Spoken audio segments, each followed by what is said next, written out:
Ox, firstly, just thank you for taking your time to speak to me here. It's ridiculously hot here in Abidjan, and I know you guys just arrived yesterday. So I just want to ask you, I remember just before you joined Stellenbosch, I was speaking to the guys who were monitoring you, and they said they're about to sign the next, not the next, they're about to sign N'Golo Kante from Black Leopards, and they're going to bring you to the top flight. Do you see yourself as that type of player? Yeah, what I can say is that, I can see myself as that type of player because the way Golokande plays, he's playing with energy, aggression, everything is there, most. So I always use that strength, most, that I have in order for me to play like him, most. But then the thing is that I only play my style. So, going back now, I speak to Mr. TM Scouts.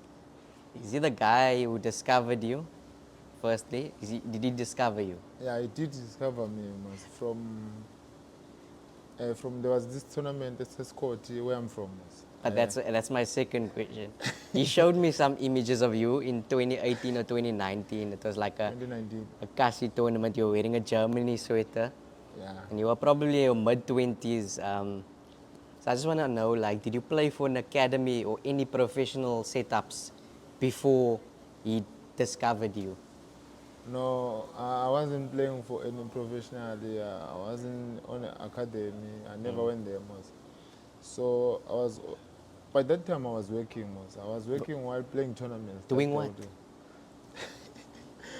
I was working on this company around the court, which is called Narotex. We're doing seatbelt, strapping, all those type of stuff, most. Stripping what? Cars? Strapping, and seatbelt, getting tapes. Yeah. Okay, but now, so you were just playing Kasi tournaments? Yeah, I was only playing tournaments. So you never played for any club? Like, and in your region, didn't you like try to go for trials or why not? It's because I was working. But as a lighty, like as a young boy. As a young boy, hey, you know what? Where I'm from was the background. Sometimes we won't have that chance to go and do the trials. You understand? Because I did trials maybe once at Marisbeck United. So they didn't choose me. Then until I go back, then I went looking for the job. So you thought the dream was over? I didn't say so, but then the thing is that I was working while I was training, because I was always training. Okay, so how did you go from playing on gravel to being Bafana player in Abidjan right now and playing in the top flight? Starting from that first move to Royal Eagles, like. The only thing that I can say is that that guy Tebo Khomlo scouted me. I think it was 2019. Yes. Yeah, 2019. Towards the end of, towards December. It was because we played on the 16 at Escort. It was a tournament from this guy who's the scout of Amazon, Iron Kids. Yeah. Then he saw me also in Bergville off-season tournament. Then it's where I got his recognition there. Then from there, 2020, he was begging me to quit, to resign with my job. Then there was COVID in 2020. Yeah. So you told him, you crazy, I need money. Yeah, because I was supporting my family. Yes. Because I was the only one who was working by that time at home. So I had to choose wisely, understand? Because it's not like I was when I resign today, then tomorrow I'm going to play. You understand? It's not like you're gonna get money immediately. Yeah. So I had to choose wisely. Then I came up with the decision to resign. It was June. Then from there I went to Katori to stay with him, training till the country opens, most because it was COVID. Yeah, and then you signed for that last period for Eagles. Yeah, I signed 2 months contract with Italy. Then 2 months. I didn't get anything. No mos. stipend. just tracksuit. Yeah, just like soon. The big ones also, but then it was another opportunity that I always appreciate. Yeah, because if I wasn't there, I wasn't to gain that experience. And- So then after that, I went to trial at Leopard, to Limpopo. Yeah. Maybe I stayed there. Maybe it was 1 month or 2 months before they signed me. Yeah. And I And had then to- to Stellies. Then I had to pay rent there. But You understand? yeah, yeah.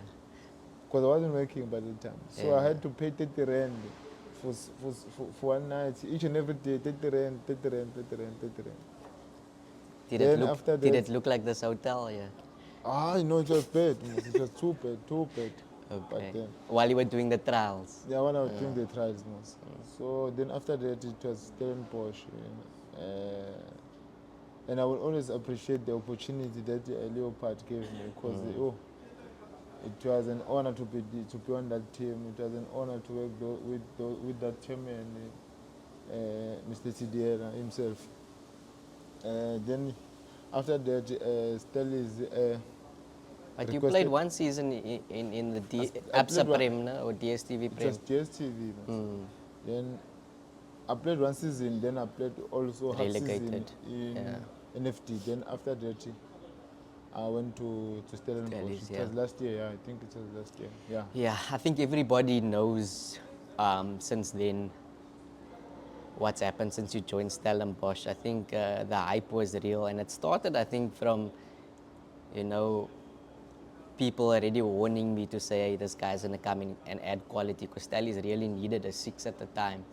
So, yeah, everybody knows what happened since then. But how did the move to Chiefs come about, and, like, when did they first, like, contact you and you knew, like, okay, this might happen?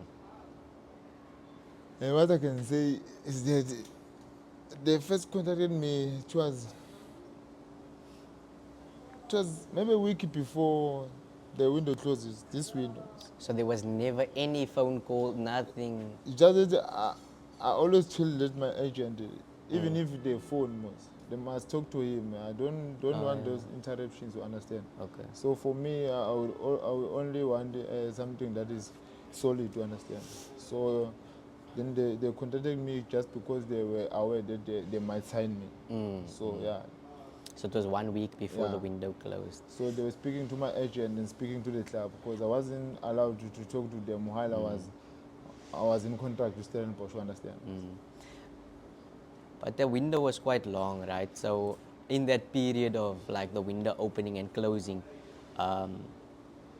was it, like, difficult for you to see Chiefs sign so many players? What it looked like you were maybe gonna stay another 6 months or something at Stellies? No, when it comes to me, I always says that wherever they call me, I will work hard. You understand? So it wasn't that bad that seeing Chiefs signing a lot of players and stuff. But then the only thing that I know is whenever they sign me on that day, it's where I will use that chance. So how does it feel to go from an amateur level to Soweto Giants in the space of, what, 3 years. 3-4 years? It's 3. 3 years. It is an honor and it is a motivation to me, because it always motivates me. It always keeps me moving. It's always pushing me to work even more hard. You understand? Because I didn't expect this to happen. I won't lie. Because in a space of 3 years, it wasn't easy. But then I always push myself to work hard. And now where I am, I'm in Abidjan. You can see. In a space of 3 years, I almost played. I played for 4 teams, you understand. And now I'm playing for the big team. So for me, it's an honor to join Chiefs. I won't lie. You said something very interesting, because, like, if I go on, like, social media now, I get, like, thousands of kids, like, saying, I live in this village or rural area, let me rather say that, and there's no opportunities for trials, there's no clubs. So talent at that level where you were playing, do you feel that we're losing more players like yourself. There's other oxes out there because of the lack of like exposure, maybe tournaments or things like that. Yeah, what I can say is that there's a lot of talent most in rural areas. There are so many people who are playing even more than me. I won't lie, because But sometimes, okay, yeah, yeah. Sometimes. because sometimes we have to admit that there are so many talented players more than us. The only thing that I had, I only have the heart. That's the difference between me and other players. I have a heart, I always push, I always work hard, you understand? So there's a lot of talent, and the only thing is that we lack opportunities, you understand? Because we are in deep rural areas. So people, I don't know if people they are scared to go there or they are lazy to go there. That's the thing. So even last year I decided to create the tournament. It's called the Oxen Schools Tournament. So I was trying maybe to get an exposure for these kids, you must understand? While they are still young, because I didn't have that chance. So, what I was gonna ask you is like, did you feel like you were maybe better?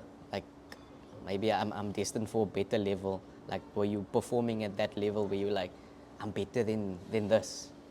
No, the thing is, sometimes Or was there some players that were better than you? there were players who are better than me. As I'm saying, the only difference is that I have a heart and I'm always working hard.